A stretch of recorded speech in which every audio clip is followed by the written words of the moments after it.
Fala galerinha do xadrez, tudo beleza? Duas partidas muito bacanas que ocorreram aqui no Tata Steel Challengers. Vamos dar uma olhada nelas. Temos aqui uma primeira partida entre Stefan Belkema contra Hans Niemann.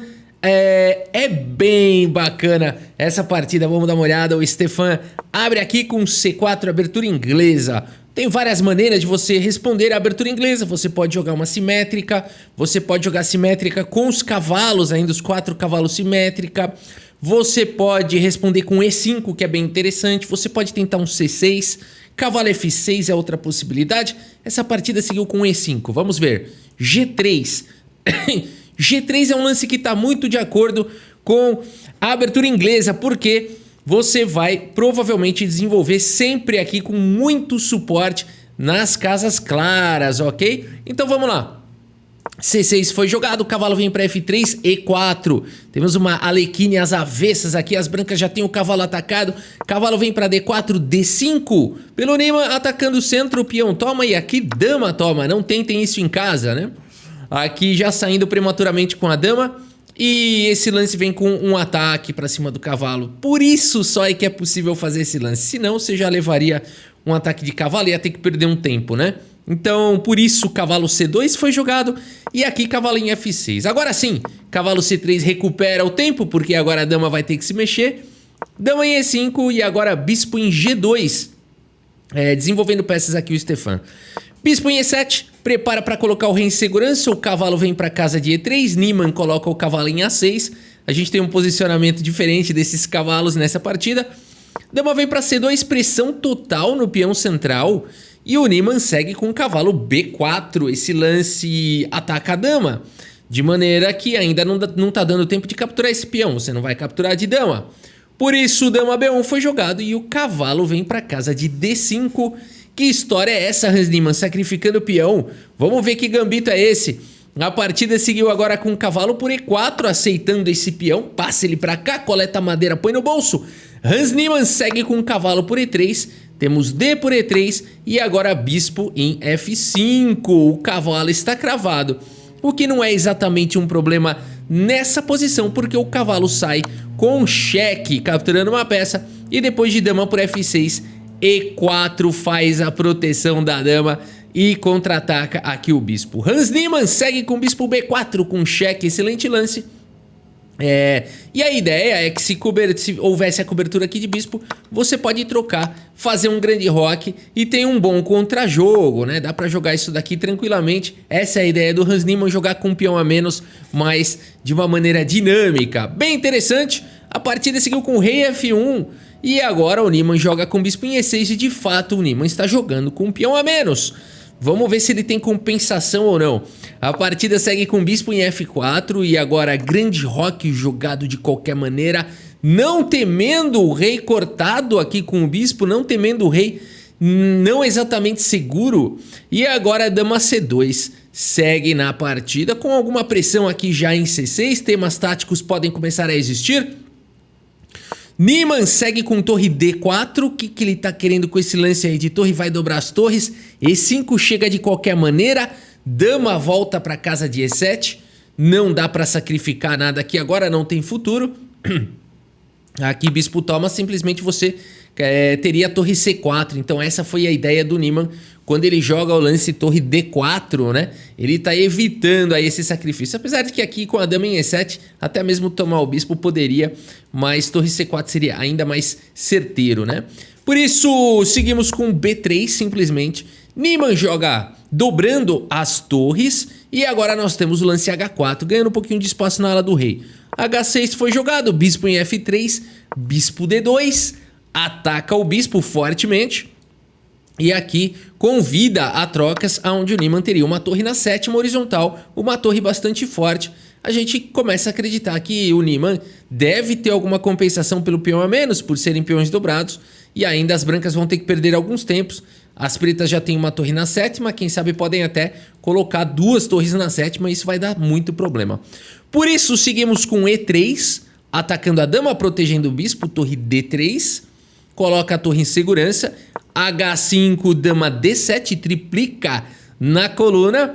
E agora o Stefan tem um lance interessante que é o lance torre D1, segundo computadores, ou até mesmo o lance rei G2, são bons lances na posição.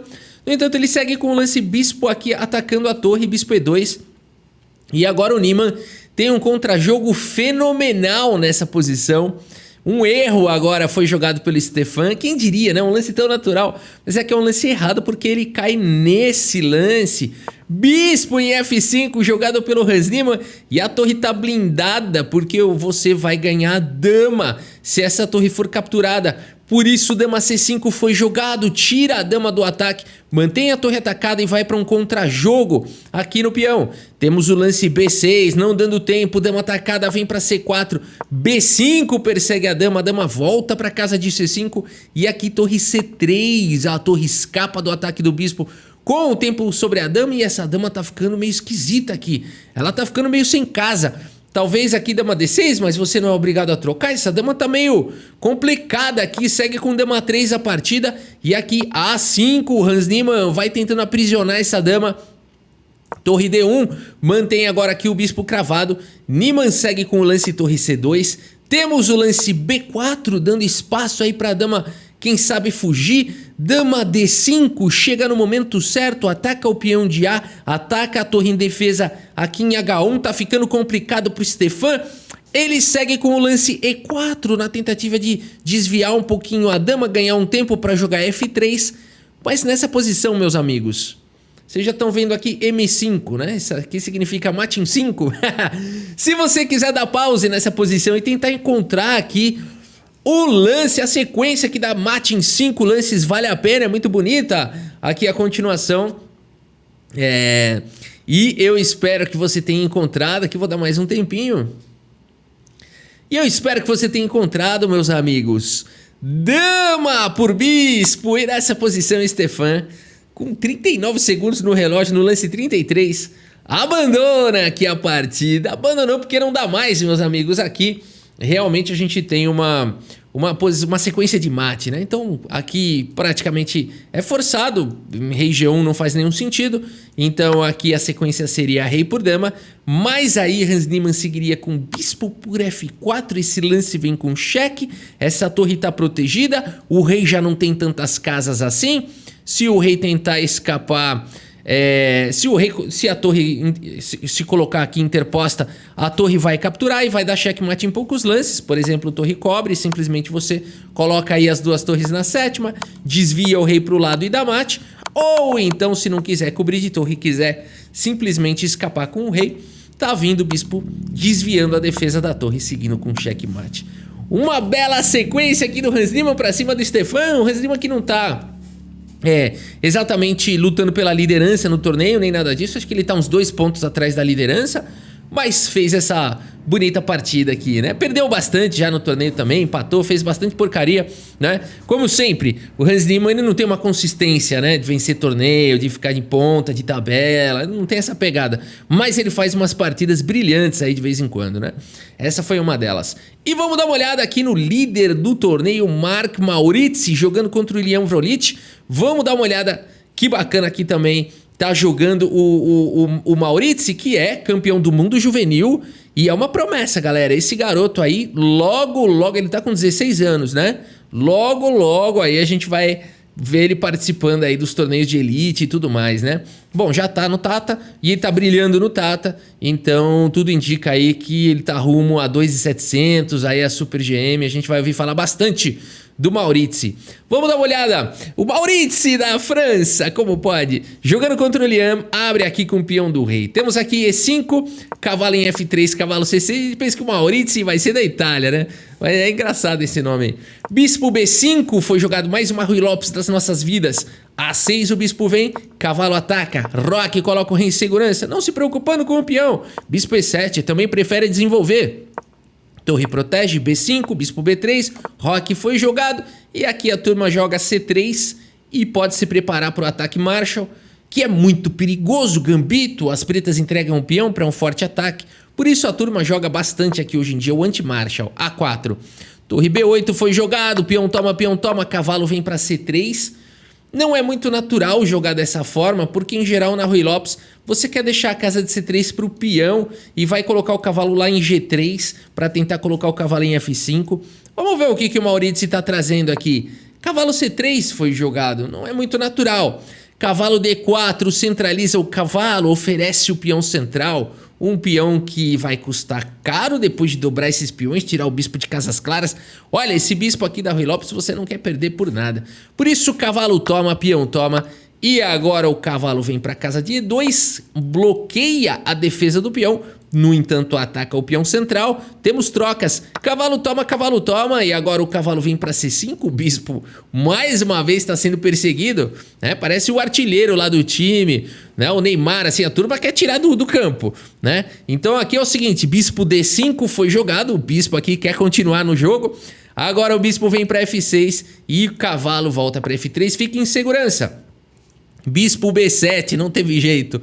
Aqui sai o Neymar, mas tira também um bom ali do outro time. Tira esse bispo que poderia ser muito perigoso. O bispo toma, torre toma. E aqui D4. Ganha espaço no centro, prepara para tirar o bispo. Cavalo atacado sai. E aqui um lance curioso do Maurizi. É isso que faz o jogador ser grande, né? Quando ele sai ali do 2+2 são 4, do feijão com arroz, dos lances esperados, sai um pouco do óbvio e joga alguma coisa dinâmica, diferente. Torre A3 foi jogado aqui, um lance que não ameaça muita coisa de cara. Vamos ver a ideia que tá por trás. Aqui C6 foi jogado e agora o cavalo centraliza na casa de E5. Opa, tô começando a entender. Esse lance aqui abre linhas de ataque para dama, a torre ganha mobilidade e tem outra torre potencialmente subindo, fora ataque do bispo. Opa, isso tá começando a ficar perigoso. Torre em E8 foi jogado, torre H3 diretamente. Que belo ataque. O cavalo vai para F8, mantém um defensor aqui, outro defensor lá. E agora torre de H dobra aqui em E3. Vamos ver como segue. Bispo toma, peão toma, F6. E agora nós temos o lance peão toma e trocas. Torre por E3 e aqui primeiro esse fino F7. Por que não expor um pouquinho o rei, tirar ele da toca?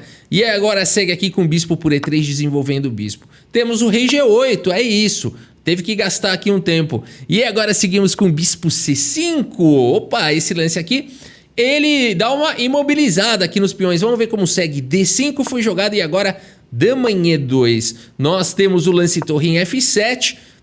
Tudo bem, as peças estão todas se protegendo, alguma pressão no peão de F, que está muito bem protegido por sinal. E aqui dama em E8, tenta invadir o milharal, como diria o mestre Molina.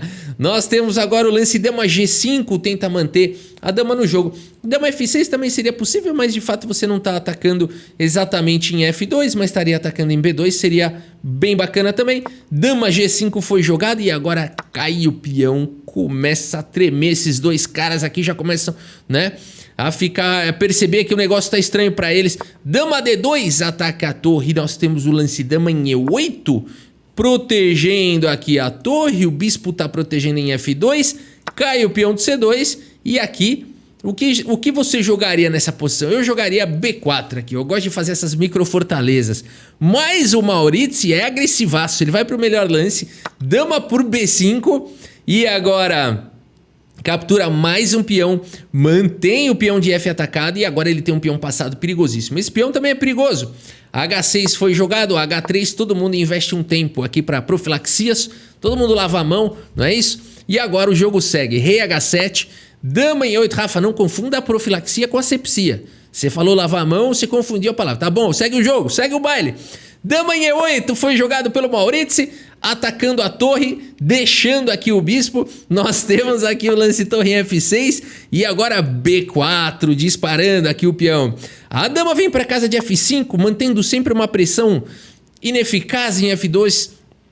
Mas aqui é mais protegendo mesmo o rei. E agora nós temos o lance dama em E5. Maurizi quer desesperadamente trocar as damas. Dama D3 tenta evitar as trocas. Dama D4 persegue. Dama vem para F5. Mas depois de simplesmente torre D1, meus amigos, o Liam abandona que a partida. Jogou igual gente grande. Abandonou porque não dá mais aqui o Liam. O Maurizi jogou muito igual gente grande aqui. Nível Super GM essa partida tranquilamente.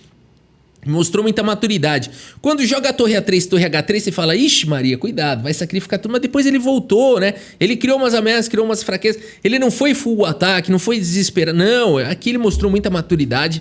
Nessa partida mostrou muita consistência, qualidade de jogo. E aqui abandonou porque não dá mais. Olha o que ele criou aqui, uma situação onde não tem defesa para esse peão. A torre nada pode fazer, o cavalo tá fora de jogo faz tempo. O peão de F2 está protegido para sempre por duas peças, ou seja, há de fato a ameaça de capturar o peão, vai continuar protegido em F2 e não tem o que fazer. Por exemplo, o cavalo toma, você vai jogar um dama por D5, se cavalo por C5 você pode... Rafa, não vai estragar aqui. Você pode jogar dama por C5, eu já tava pensando em trocar as damas aqui, mas não vai ser bom, né? Esse final vai provavelmente empatar. Aqui poderia jogar um pouco mais o Liam, mas é um final com 2 peões a menos. Se tirar esse peão aqui, jogar só torre, esses 3 peões contra esses 2, é empate.